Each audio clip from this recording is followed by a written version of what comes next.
नई Delhi railway station पर शनिवार रात मची भगदड़ में 18 लोगों की मौत हो गई है, जिसमें बिहार के 9 लोग भी शामिल हैं। इसमें से एक बिहार के सारण जिले की पूनम देवी भी हैं, जिनकी इस हादसे में जान चली गई। पूनम देवी के 3 बच्चे हैं और वह सोनपुर के गंगाजल गांव मिर्जापुर की रहने वाली थी। वह करीब 1 सप्ताह पहले कुंभ स्नान के लिए गई थी। वहां से वह दिल्ली गई, जहां वह अपनी बेटी के घर रुकी और वह शनिवार रात ट्रेन पकड़कर घर लौटने वाली थी, लेकिन भीड़ के दबाव के कारण स्टेशन पर मची भगदड़ में कुचलकर उनकी दर्दनाक मौत हो गई।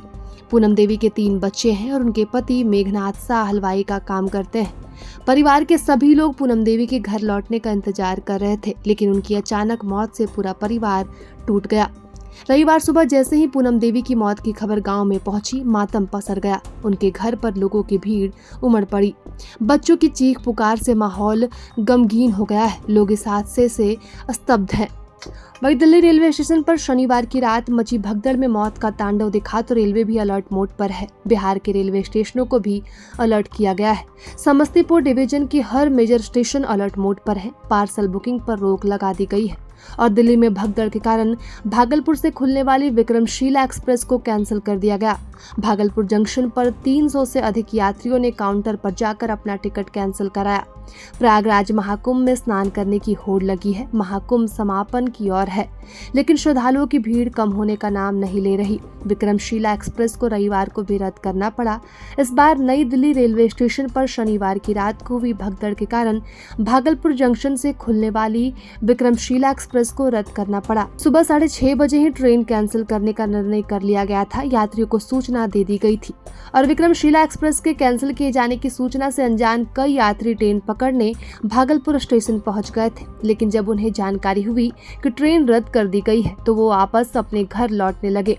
वहीं गोड्डा लोकमान्य तिलक ट्रेन के यात्री भी भागलपुर जंक्शन पहुंचे थे, जिनकी ट्रेन जसीडीह में छूट गई थी। उन्होंने भागलपुर आकर विक्रमशिला एक्सप्रेस से सफर करने की सोची थी, लेकिन विक्रमशिला कैंसिल होने के कारण वो चाहकर भी आगे का सफर नहीं कर सके और कटोरिया के रहने वाले दिवाकर दास अपने परिवार के साथ दिल्ली जा रहे थे। उन्होंने कहा कि अब वापस लौटना होगा।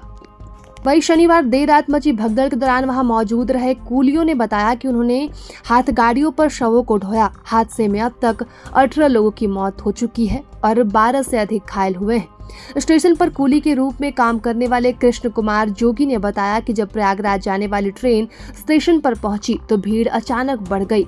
उन्होंने कहा कि पुल पर भारी भीड़ जमा हो गई और भीड़ इतनी ज्यादा थी कि कई लोगों का दम घुटने लगा। करीब 10 से 15 लोगों की जान चली गई। और कृष्ण कुमार जोगी ने कहा कि मैंने पूरी घटना अपनी आंखों से देखी। हमने प्लेटफॉर्म नंबर 14 और 15 से शवों को एम्बुलेंस तक पहुंचाया और इस भगदड़ के कारणों पर उत्तर रेलवे के मुख्य जनसंपर्क अधिकारी हिमांशु उपाध्याय ने कहा कि फुटओवर ब्रिज से प्लेटफॉर्म नंबर 14 और 15 की ओर उतरने समय कुछ लोग फिसल गए, अन्य लोगों के ऊपर गिर गए। और एक अन्य कूली बलराम ने हादसे के संबंध में कहा कि हमने शवों को उन्हीं हाथ गाड़ियों पर ढोया जिनका उपयोग हम सामान उठाने के लिए करते हैं। मैं 15 साल से कूली हूं, लेकिन इतनी भारी भीड़ मैंने पहले कभी नहीं देखी। एक अन्य कूली ने बताया कि शनिवार रात करीब 9:30 बजे जब प्रयागराज जाने वाली ट्रेन स्टेशन पर पहुंची तो भीड़ अचानक बढ़ गई। उन्होंने कहा कि लोगों की चप्पलें, जूते और अन्य सामान बिखरा हुआ था। हमने कई बच्चों और बुजुर्गों को भीड़ से बाहर निकाला। अधिकारियों ने बताया कि कुंभ के कारण प्रयागराज जाने वाली ट्रेनों में चढ़ने के लिए प्लेटफॉर्म नंबर 14 और 15 पर यात्रियों की भारी भीड़ उमड़ पड़ी और रेलवे ने मृतकों के परिजनों को 10-10 लाख रुपए का मुआवजा देने का ऐलान किया है। रेलवे के अनुसार गंभीर रूप से घायल हुए लोगों को 2.5 लाख रुपए और मामूली रूप से घायल हुए लोगों को 1 लाख रुपए दिए जाएंगे। प्रभातखबर.com, विश्वास वही, रफ्तार नहीं।